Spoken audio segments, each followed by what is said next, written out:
Okay, my little kitties. Well, I sprayed my final coat. This is the last coat I'll spray of Nason Full Epoxy.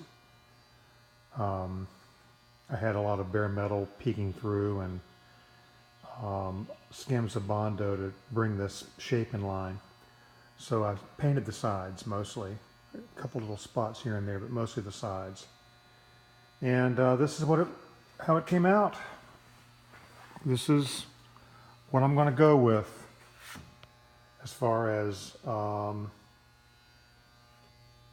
gaps. This is what it's going to be. Door's not quite closed. There's a fair amount of, refinement right in this area here.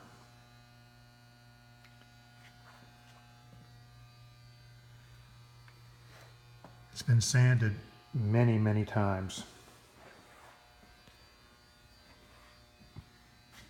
So I think it's pretty straight.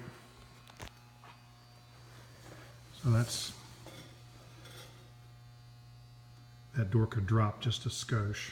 So that's what my doors are going to look like.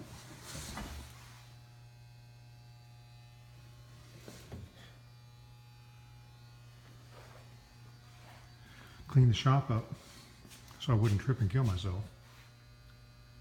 This is 220 final sanded before primer, and even then you can see that the sanding scratches are coming through. Of course, I put on enough coats. When this is sanded back, they'll go away, but I tell you, a lot of body work is controlling your sand scratch. A lot of body shops won't let anything coarser than 120 in their shop because they fight it so much. If you paint metallics and that base is, watery, those metallic flakes will fall over into the scratch and accentuate it. But I think this sprayed pretty well. It's got a little bit of orange peel in it, but of course it's primer. This is 3 coats, 3 fairly heavy coats. And if you're not real careful, you'll get solvent pop in it. I didn't. This is just a light orange peel. But you can see anywhere where you have Bondo, it'll telegraph through. And when this is cured and you sand it, that'll stop. But you would never want to do 80 grit and then try to bury it with primer. It just won't work. But I've spent a lot of time trying to refine edges, and these round bull noses here, these are hard to sand and get right. Really spent a lot of time in these areas. But like I say, this is bodywork's done. I'm finished. If there's an issue, I'm not going to fix it. This is as good as it's ever going to be. I can't spend the rest of my life in here doing it. I think I've got the hood fitting fairly well. I've got this little tiny little hell. It's not 4 millimeters peeking out. So when I final assemble the body, I think I'm going to paint the panels off the car. When I final assemble the body, I'll pull that forward a little bit, or maybe when I'm hand sanding all this when they're off the car, maybe I'll fix it. But I'm just inclined not to want to fool with it. It's just, this stuff will drive you crazy. I don't know that anybody would really even notice it. But to get the crowns of the fenders to fit the hood and to get the hood to fit in the hole, when you get the hood to fit the hole, you can't raise and lower the hood to fit the fender anymore. Otherwise your grill you'll have a lopsided smile.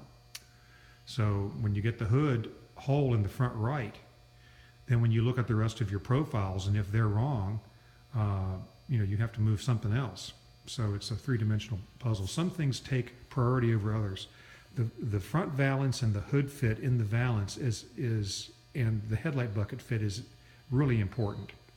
And I think, to be honest with you, I've got 2 more cars to restore. I wouldn't hesitate to remove the headlight buckets and assemble the car and get the hood to the fender shape right, and then install the bucket, to be honest with you.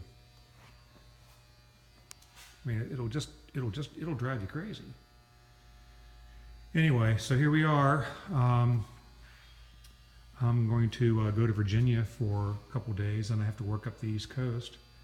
But when I come back, this will be a good week or so cured. Then I'm going to sand it again, determine if I need a 2K high build primer. I may only need it on the hood.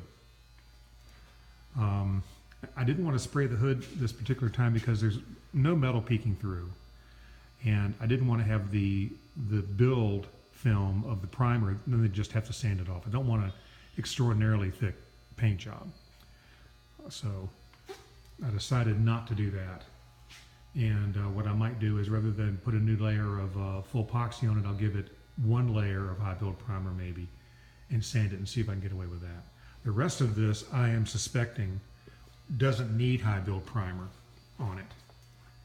So I am assuming that I might be in good shape here.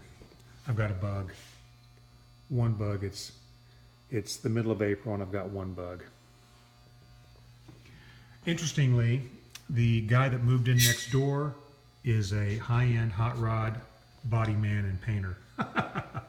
So I lent him a tank of oxygen today. He was out of oxygen. So I might ask him to paint it. And if that's the case, then I'm sure he'll swear at all of my, and I might high build the trunk lid too. The hood and the trunk lid I might high build. But if I have him paint it, he might curse me because, you know, I'm a hobbyist. I don't know how to do this. I mean, I read the internet like the rest of you and you know, make, you know, a choice and then I work it to death. So anyhow, well, listen, here it is. I'm going to get rolling. It's 7 o'clock or so, and I've been here all day, and I need to think about something else besides cars. Good luck on your projects.